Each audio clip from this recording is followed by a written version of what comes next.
চাই না যে রেলওয়েতে 82% কোটা, পোষ্য কোটা, এই কোটা যে অলরেডি কর্মকর্তা তার ছেলে মেয়েরা কেন কর্মকর্তা হবে? আর আমার বাবা কৃষক, আমি কেন আবার ফিরে যাব? আমার রান্নাঘরে কেন কাজ করতে হবে? যেই ছেলে আধ পেটা খেয়ে রিডিং রুমে পড়াশোনা করে তার আপনার মেধার দাম নাই, কিন্তু যার বাবা অলরেডি একজন কর্মকর্তা আপনারা তাকে কোটা দিয়ে দিয়ে দিয়ে দিয়ে সুবিধাবাদী বানিয়ে দিয়েছেন। তার মধ্যে এই স্ট্রাগল সে দেখে নাই, এই সংগ্রাম সে দেখে নাই, এক বেলা খেয়ে থাকার যে কষ্ট সে এটা দেখে নাই, 18 ঘন্টা পড়াশোনার যে কষ্ট সে ওটা দেখে নাই। আপনারা সেই সুবিধা যারা পাচ্ছে, সুবিধাপ্রাপ্ত জনগোষ্ঠীকে আরো সুবিধা দিচ্ছেন। এরকম বৈষম্য কেন?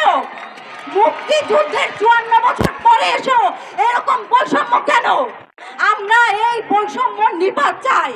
আমরা চাই সারা বাংলার যত মেধাবী ছাত্রছাত্রী আছে সবাই সমান সুযোগ সুবিধা পাক, সবাই সমান সুযোগ সুবিধা পাবে। আপনারা যারা প্রতিবন্ধী, শারীরিকভাবে যারা চ্যালেঞ্জ, তাদের সাথে আমাদের কোনো সমস্যা নাই। আপনারা কোটার হকদার, আপনারা প্রকৃত হকদার।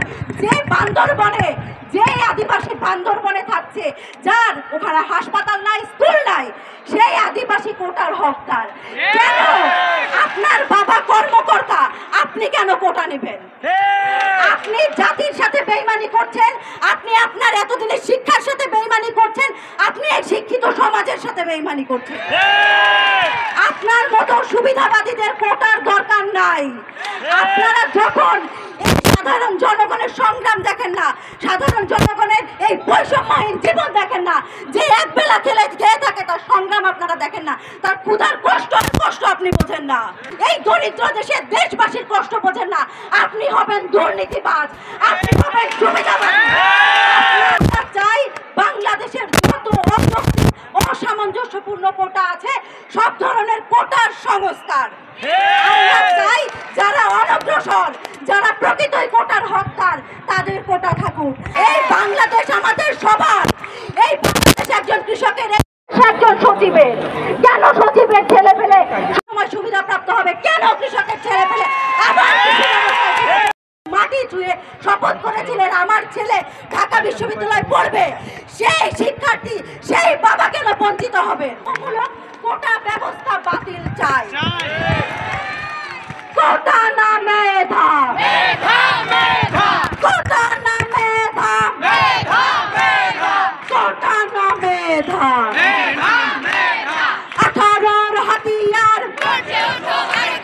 18-র হাতিয়ার, 71-র হাতিয়ার, 52-র হাতিয়ার। আমার সোনার বাংলায় সুনামগঞ্জে যারা বন্যা কবলিত, দুর্ঘটনা কবলিত এবং যারা পিছিয়ে পড়া সেই নারীদের জন্য 10% কোটা, এটা কখনোই সমতা হতে পারে না। যেই নারী ঢাকা শহরে থেকে সব ধরনের সুযোগ সুবিধা পাচ্ছে, যেই নারী বিভাগীয় জেলায় থেকে জেলা শহরে থেকে সুযোগ সুবিধা পাচ্ছে, তার সুযোগ সুবিধার দরকার নাই। সে অলরেডি অনেক সুবিধা প্রাপ্ত। যে অনগ্রসর, সে পুরুষ এবং নারী সবার জন্য কোটা প্রয়োজন, শুধুমাত্র একটা শর্তে, যে সে অনগ্রসর। সে অনগ্রসর হতে পারে সুনামগঞ্জের, শুধু নারীরা অনগ্রসর এরকম না, সুনামগঞ্জের যেই ছেলেটা বন্যার সাথে বছরের পর বছর লড়াই করছে, সে কেন অনগ্রসর হবে না? আমরা কেন পাবলিক বিশ্ববিদ্যালয়ে পড়ছি, মেডিকেলে পড়ছি, আমরা ইঞ্জিনিয়ারিং ইউনিভার্সিটিতে পড়ছি, তারপরে আমাদের কেন ওই অনগ্রসরদের 10% কোটা আমাদের কেন প্রয়োজন?